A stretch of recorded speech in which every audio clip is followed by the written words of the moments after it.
ഞാൻ ഇന്ന് പറയാൻ പോകുന്നത് പ്രഗ്നൻസിയിലുണ്ടാവുന്ന ഇൻഫെക്ഷൻ, മെയിൻലി ഇത് യൂറിനറി ഇൻഫെക്ഷനാണ്.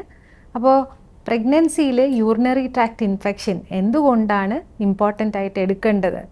അതെന്തുകൊണ്ടാണെന്ന് വെച്ചാൽ ഈ നമുക്കറിയാം പ്രഗ്നൻസിയിൽ ഓരോ ഹോർമോൺസ്, പ്രൊജസ്ട്രോൺ, ഈസ്ട്രജൻ അതെല്ലാം കൂടുന്നതാണ്. അപ്പോൾ ഈ പ്രൊജസ്ട്രോണിൻ്റെ ഇഫക്റ്റ് കൊണ്ട് നമ്മളെ സ്മൂത്ത് മസിൽസ് അതൊക്കെ റിലാക്സ് ചെയ്യും. അപ്പോൾ ഈ മൂത്രനാളം എന്ന് വെച്ചാൽ യുറീറ്റർ അതിലൊക്കെ സ്മൂത്ത് മസിൽസാണ്. അപ്പോൾ ഈ എല്ലാ സ്മൂത്ത് മസിൽസും റിലാക്സ് ചെയ്യുമ്പോൾ യൂറിനറി റിഫ്ലക്സ് വരാനായിട്ടുള്ള സാധ്യത കൂടുതലാണ്. അപ്പോൾ മൂത്രസഞ്ചിയിലൊക്കെ ഇൻഫെക്ഷൻ ഉണ്ടെങ്കിൽ ആ ഇൻഫെക്ഷൻ ചിലപ്പോൾ കിഡ്നിയിലേക്കൊക്കെ ബാധിക്കാനുള്ള സാധ്യതയുണ്ട്. അപ്പോൾ അതുകൊണ്ടാണ് ഇപ്പോൾ പ്രഗ്നൻസിയിൽ യൂറിനറി ട്രാക്ട് ഇൻഫെക്ഷൻ ഉണ്ടെങ്കിൽ അത് ട്രീറ്റ് ചെയ്യണം. പിന്നെ ഉള്ളത് പ്രഗ്നൻസി എന്ന് പറഞ്ഞാൽ ചിലപ്പോൾ ഇൻഫെക്ഷൻ കുഞ്ഞിൻ്റെ ഇതിലോട്ട് പോയാൽ എന്ന് വെച്ചാൽ നേരത്തെ പ്രീടേം ലേബർ ഇൻഫ്ലമേഷനൊക്കെ കൊണ്ട് അത് പ്രീടേം ലേബർ, നേരത്തെ വെള്ളം പൊട്ടിപ്പോവാനുള്ള സാധ്യത, പിന്നെ ഉള്ളത് സെപ്സസ്, അങ്ങനെയൊക്കെ ആവാനുള്ള സാധ്യത കൂടുതലാണ്. അതുകൊണ്ടാണ് യൂറിനറി ട്രാക്ട് ഇൻഫെക്ഷൻ അല്ലെങ്കിൽ ഏസിംറ്റമാറ്റിക് ബാക്ടീരിയൂറിയ ഇതൊക്കെ പ്രഗ്നൻസിയിൽ നേരത്തെ തന്നെ കണ്ടുപിടിച്ച് അത് ട്രീറ്റ്മെൻറ്റ് ചെയ്യുന്നതാണ് ഉചിതം.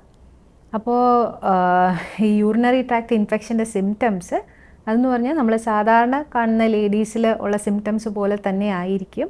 എന്ന് വെച്ചാൽ യൂഷ്വലി പ്രഗ്നൻസിയിൽ ചിലപ്പോൾ വയറുവേദന, അടിവയറ് വേദനയായിട്ട് ചിലപ്പോൾ വരാം. അല്ലെങ്കിൽ ചിലപ്പോൾ ഇടവിട്ട് മൂത്രം പോകാൻ തോന്നുന്നത് പോലെ വരാം. അല്ലെങ്കിൽ ചിലപ്പോൾ വിചാരിക്കും നേരത്തെ വേദന വരുന്നതാണ്, ലേബർ പെയിൻ വരുന്നതാണെന്ന് ചിലപ്പോൾ നമുക്ക് മിസ്റ്റേക്ക് ചെയ്യാം. അപ്പോൾ ഇതിലെല്ലാം ഇപ്പോൾ വയറുവേദന വന്നാൽ യൂറിനറി ഇൻഫെക്ഷൻ ഒന്ന് റൂൾ ഔട്ട് ചെയ്യുന്നത് നല്ലതായിരിക്കും. പിന്നെ ഉള്ളത് പ്രഗ്നൻസിയിൽ ഹൈജീൻ മെയിൻറ്റെയിൻ ചെയ്യണം. ഹൈജീൻ എന്ന് പറഞ്ഞാൽ അടിവശം കഴുകുമ്പോഴും അത് സൂക്ഷിച്ച് കറക്റ്റായിട്ട് കഴുകുക, മുൻവശത്തുനിന്ന് പുറവശത്തോട്ട് മാത്രം കഴുകുക. അപ്പോൾ അല്ലെങ്കിൽ ഈ ബാക്ടീരിയ, മലത്തിലുള്ള ബാക്ടീരിയയൊക്കെ ചിലപ്പോൾ അത് ഇൻഫെക്ഷൻ കോസ് ചെയ്യാനായിട്ടുള്ള സാധ്യതയുണ്ട്. പിന്നെ ഷുഗറുള്ള ലേഡീസ് ഷുഗറൊക്കെ കൺട്രോളാക്കി വെക്കുക. എന്ന് വെച്ചാൽ ഷുഗർ കൂടിയാലും യൂറിനറി ട്രാക്ട് ഇൻഫെക്ഷൻ്റെ ചാൻസ് കൂടും. അപ്പോൾ നമ്മളിപ്പോൾ എന്തൊക്കെയാണ് സിംറ്റംസ് എന്ന് പറഞ്ഞു. എന്ന് വെച്ചാൽ ഇടയ്ക്കിടയ്ക്ക് വയറുവേദന അല്ലെങ്കിൽ മൂത്രം ഇടയ്ക്ക് പോകാൻ തോന്നുന്നു, ഇതൊക്കെ പറഞ്ഞു. അപ്പോൾ ഇതെങ്ങനെയാണ് നമുക്ക് ഡയഗ്നോസ് ചെയ്യാൻ പറ്റുന്നത്? ഇപ്പം ഇങ്ങനെ വേദന വന്നാലും അതെല്ലാം യൂറിനറി ട്രാക്ട് ഇൻഫെക്ഷൻ ആവണം എന്നില്ല. അപ്പോൾ അത് കൺഫേം ചെയ്തിട്ട് മാത്രമേ ട്രീറ്റ്മെൻറ്റ് ചെയ്യാവുള്ളൂ. അപ്പോൾ കൺഫേം ചെയ്യുന്നത് യൂറിൻ റുട്ടീൻ, യൂറിൻ നൈട്രൈറ്റ്, പിന്നെ യൂറിൻ കൾച്ചർ ആൻഡ് സെൻസിറ്റിവിറ്റി. അപ്പോൾ ഇത് എല്ലാം എടുക്കുമ്പോൾ ഇതിനൊക്കെ ഇത് ലാബിൽ അയക്കുമ്പോൾ അതിനു മുമ്പേ എങ്ങനെയാണ് യൂറിൻ എടുക്കേണ്ടത് അത് എപ്പോഴും പ്രഗ്നൻസിയിലും ശ്രദ്ധിക്കേണ്ടതാണ്. ഈ അടിവശം മൂത്രം പോകുന്ന ഭാഗം നല്ലോണം കഴുകിയിട്ട് ആദ്യത്തെ മൂത്രം എടുക്കരുത്, നടുക്കത്തെ മൂത്രം തന്നെ എടുത്തിട്ട് അതാണ് സെൻഡ് ചെയ്യുന്നത്. അപ്പോൾ പ്രഗ്നൻറ്റ് ലേഡീസ് ആവുമ്പോൾ നമ്മൾ റുട്ടീൻ ആൻറ്റിനേറ്റൽ വിസിറ്റിൽ വരുമ്പോൾ ഫസ്റ്റ് ടൈം വരുമ്പോൾ തന്നെ യൂറിനറി ഇൻഫെക്ഷൻ ഉണ്ടോ എന്ന് നോക്കും.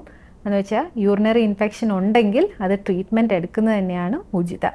അപ്പോൾ യൂറിൻ ടെസ്റ്റ് ചെയ്യാൻ കൊടുക്കണം. എന്നിട്ട് അതിൽ ഇൻഫെക്ഷൻ കൺഫേം ചെയ്യുകയാണെങ്കിൽ ബെറ്റർ ഒരു യൂറിൻ കൾച്ചർ ആൻഡ് സെൻസിറ്റിവിറ്റി ചെയ്ത് ഏത് ആൻറ്റിബയോട്ടിക്കാണ് കൊടുക്കേണ്ടത്, ഏത് ഇതിലാണ് സെൻസിറ്റീവ് അത് കണ്ടുപിടിക്കണം. എന്ന് വെച്ചാൽ പ്രഗ്നൻസിയിൽ എല്ലാ തരം ആൻറ്റിബയോട്ടിക്സും എടുക്കാൻ പറ്റത്തില്ല. അപ്പോൾ പ്രത്യേകിച്ച് ഡോക്ടറിൻ്റെ അടുത്ത് പറയേണ്ടതാണ്. ഏതെങ്കിലും ആൻറ്റിബയോട്ടിക് പ്രിസ്ക്രൈബ് ചെയ്യുന്ന സമയത്ത് തന്നെ ഡോക്ടറിൻ്റെ അടുത്ത് പറയണം അത് പ്രഗ്നൻ്റ് ആണ്, അപ്പോൾ എല്ലാ ആൻറ്റിബയോട്ടിക്കും കഴിക്കാൻ പറ്റത്തില്ല, അത് മനസ്സിലാക്കണം. പിന്നെ ഉള്ളത് എലർജി, മരുന്നിന് എലർജി ഉണ്ടെങ്കിലും ആ തരം മരുന്ന് കഴിക്കാൻ പറ്റത്തില്ല, അതൊക്കെ ശ്രദ്ധിക്കേണ്ടതാണ്. അപ്പോൾ പ്രഗ്നൻസി ആവുമ്പോൾ എപ്പോഴും മനസ്സിലാക്കേണ്ടത് ഇങ്ങനെ ഇൻഫെക്ഷൻ കൂടിയാൽ നേരത്തെ വേദന വരാം, പ്രീടേം ലേബർ അല്ലെങ്കിൽ പ്രിമച്വർ റപ്ചർ ഓഫ് മെംബ്രെയിൻസ്, പിന്നെ ഈ കിഡ്നിയിൽ ബാധിക്കാം. എന്ന് വെച്ചാൽ പൈലോനെഫ്രൈറ്റിസ്, എന്ന് വെച്ചാൽ വയറുവേദനയായിട്ടായിരിക്കും ചിലപ്പോൾ അത് കാണുന്നത്. ചിലപ്പോൾ അത് പനി, നല്ല കഠിനമായിട്ടുള്ള പനി എന്ത് ചെയ്തിട്ടും ആൻറ്റിബയോട്ടിക്കിലൊന്നും ചിലപ്പോൾ റെസ്പോണ്ട് ചെയ്യാതെ വരാം. ചിലപ്പോൾ അത് രക്തത്തിലോട്ട് പടർന്ന് സെപ്സിസ് ആവാം. അപ്പോൾ അതുകൊണ്ട് ഈ പ്രഗ്നൻസിയിൽ വരുന്ന യൂറിനറി ട്രാക്ട് ഇൻഫെക്ഷൻ എപ്പോഴും സൂക്ഷിക്കണം. അത് വരാതിരിക്കാനായിട്ട് പ്രിവെൻറ്റീവ് കാര്യങ്ങളൊക്കെ ചെയ്യുക എന്ന് വെച്ചാൽ ഹൈജീൻ മെയിൻറ്റെയിൻ ചെയ്യുക. നമ്മൾ അടിവശത്ത് കഴുകുമ്പോൾ മുൻവശത്തുനിന്ന് പുറവശത്തോട്ട് മാത്രമേ കഴുകാവുള്ളൂ. പിന്നെ ഉള്ളത് അടിവശത്ത് നനവ് ഇരിക്കരുത്. പിന്നെ ഷുഗറുള്ള ലേഡീസ് ആണെങ്കിൽ ഷുഗറൊക്കെ കൺട്രോൾ ചെയ്യണം. പിന്നെ ഇടയ്ക്ക് നല്ലോണം വെള്ളം കുടിക്കണം. ഒരു 2 തൊട്ട് 3 ലിറ്റർ വെള്ളം തന്നെ കുടിക്കണം. വേനൽക്കാലമൊക്കെ ആകുമ്പോൾ ചൂട് കൂടുമ്പോൾ ചിലപ്പോൾ വെള്ളം കൂടി കുറയുമ്പോഴും ഇങ്ങനെ യൂറിനറി ട്രാക്ട് ഇൻഫെക്ഷൻ വരാനുള്ള സാധ്യത കൂടുതലാണ്. അപ്പോൾ അതൊക്കെ ശ്രദ്ധിക്കേണ്ടതാണ്. പ്രിവെൻറ്റ് ചെയ്യുക. ഇങ്ങനത്തെ ഇൻഫെക്ഷൻസ് വരാതെ പ്രിവെൻഷനാണ് നല്ലത്. ഇതെല്ലാം പറഞ്ഞുകൊണ്ട് ഞാൻ എൻ്റെ വാക്കുകൾ ചുരുക്കുന്നു. നന്ദി, നമസ്കാരം.